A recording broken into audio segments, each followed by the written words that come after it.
श्रीमद् भागवत गीता यथारूप। सर्वभूत स्थितं यो मां भजते कत्वमास्थिता सर्वथा वर्तमानोऽपि स योगी मयि वर्तते।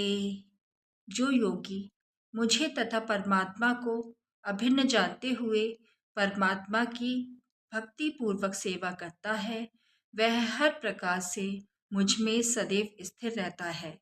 तात्पर्य: जो योगी परमात्मा का ध्यान करता है, वह अपने अंतःकरण में चतुर्भुज विष्णु का दर्शन कर कृष्ण के पूर्ण रूप में शंख, चक्र, गदा तथा कमल पुष्प धारण किए करता है। योगी को यह जानना चाहिए कि विष्णु कृष्ण से भिन्न नहीं है। परमात्मा रूप में कृष्ण जन जन के हृदय में स्थित है। यही नहीं, असंख्य जीवों के हृदयों में स्थित असंख्य परमात्माओं में कोई अंतर नहीं है। न ही कृष्ण की दिव्य प्रेमा भक्ति में निरंतर व्यस्त व्यक्ति तथा परमात्मा के ध्यान में निरत एक पूर्ण योगी के बीच कोई अंतर है।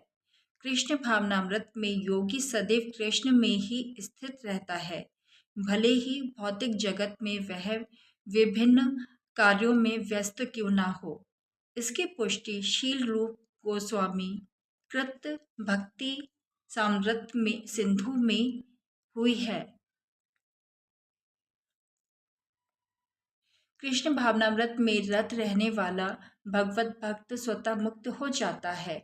नारद पंचरात्र में इसकी पुष्टि इस प्रकार हुई है।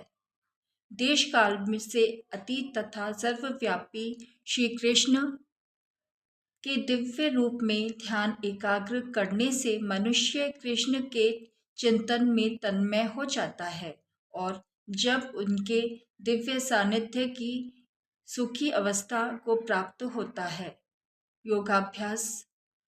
योगाभ्यास में समाधि की सर्वोच्च अवस्था कृष्ण भावनामृत है। केवल इस ज्ञान से कि कृष्ण प्रत्येक जन के हृदय में परमात्मा रूप में उपस्थित है, योगी निर्दोष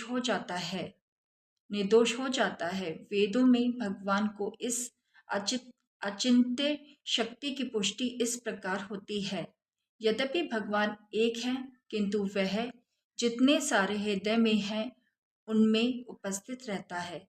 इसी प्रकार स्मृति शास्त्र का कथन है, विष्णु एक है, फिर भी वह सर्वव्यापी है।